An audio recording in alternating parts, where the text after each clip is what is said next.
Hello, perkenalkan nama saya Ditya Sabtu Tobing, NIM saya 6211111026 dari jurusan PJKR Pendidikan jurusan Jasmani Kesehatan dan Rekreasi. Di sini saya akan membahas arti pentingnya Pancasila. Arti pentingnya Pancasila.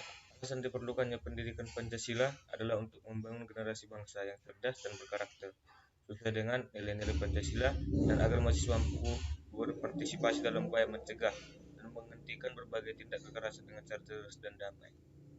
Nah, dengan demikian, pendidikan Pancasila diharapkan dapat memperkokoh moralitas akademik mahasiswa dalam berperan serta membangun pemahaman masyarakat antara lain yang pertama, kesadaran gaya hidup sederhana dan cinta produk dalam negeri. Nah, yang kedua, kesadaran penting kelangsungan hidup generasi mendatang. Yang ketiga, kesadaran pentingnya semangat kesatuan persatuan solidaritas nasional. Nah, yang keempat, kesadaran pentingnya norma-norma dalam pergaulan. Yang kelima, kesadaran pentingnya kesehatan mental bangsa. Yang keenam, kesadaran tentang pentingnya penegakan hukum. Dan yang terakhir, menanamkan pentingnya kesadaran terhadap ideologi Pancasila.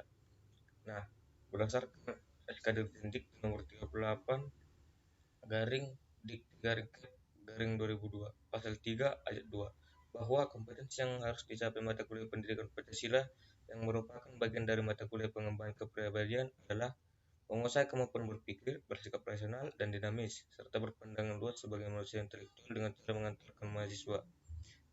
Yang pertama, agar memiliki kemampuan untuk mengambil sikap bertanggung jawab sesuai hati nuraninya. Yang kedua, agar memiliki kemampuan untuk mengenali masalah hidup dan kesejahteraan serta cara-cara pemecahannya.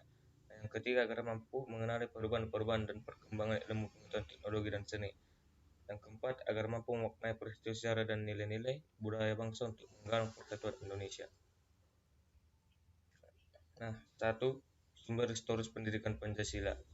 Lihat dari sisi historisnya, Pancasila tidak lahir secara mendadak pada tahun 1945, melainkan telah melalui proses panjang, dimatangkan secara perjuangan bangsa kita sendiri, dengan melihat pengalaman-pengalaman bangsa lain, dengan diilhami oleh gagasan besar dunia, dengan tetap berakar pada kepribadian dan gagasan-gagasan besar bangsa kita sendiri. Yang kedua, sumber sosiologi pendidikan Pancasila. Sosiologi dipahami sebagai ilmu tentang kehidupan antar manusia. Di dalamnya mengkaji antara lain latar belakang, susunan dan pola kehidupan sosial dari berbagai golongan dan kelompok masyarakat. Di samping juga mengkaji masalah-masalah sosial, perubahan dan pembaruan dalam masyarakat. Nah, pertama dinamika pendidikan Pancasila. Pendidikan Pancasila memiliki dinamika yang pasang surut, di mana dinamika pendidikan Pancasila pada awal kemerdekaan dengan cara pidato dan dilakukan rapat oleh para tokoh bangsa. Pendidikan Pancasila mulai berkembang dengan diawali diterbitkannya buku yang berisi pidato Bung Karno yang berjudul Nilai Pancasila. Mulai dari situ, banyak bermunculan buku-buku pendidikan terkait patriotisme dan Pancasila, seperti Manusia dan Masyarakat Baru Indonesia atau SIPIS, dan penetapan 7 bahan-bahan pokok indoktrinasi. 2. Tantangan pendidikan Pancasila.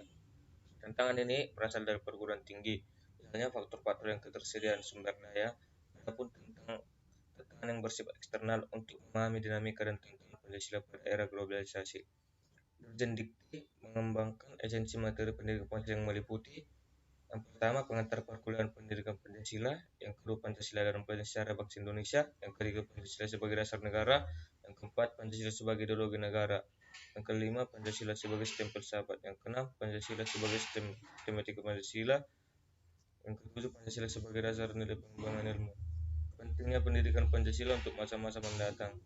Pendidikan Pancasila ini memang sangatlah penting untuk generasi muda, guna mengajarkan para generasi muda ini untuk tidak hanya tunduk dan patuh pada negara, tetapi juga dapat mengajari para generasi-generasi muda yang harus toleran dan mandiri. Pendidikan seperti ini memberikan pengetahuan bagi generasi masa depan, pengembangan keahlian, dan pengembangan karakter publik. Namun pengaruh pengembangan globalisasi saat ini sangatlah bertolak belakang pada apa yang sudah diajarkan oleh pendidikan Pancasila. Globalisasi saat ini mempengaruhi jiwa nasionalisme bangsa Indonesia, khususnya generasi muda yang menjadi harapan generasi penerus bangsa. Dampak globalisasi saat ini banyak memberikan pengaruh negatif pada anak-anak muda sekarang melalui siaran televisi dan media massa. Bagaimana itu membunuh ayahnya dan ibunya sendiri, pecandu narkoba, mabuk-mabukan, bunuh diri, dan masih banyak lagi. Hal tersebut menunjukkan bahwa pendidikan selama ini belum menyentuh ranah kesadaran siswa. Sekianlah hasil dari presentasi PPT saya. saya ucapkan terima kasih.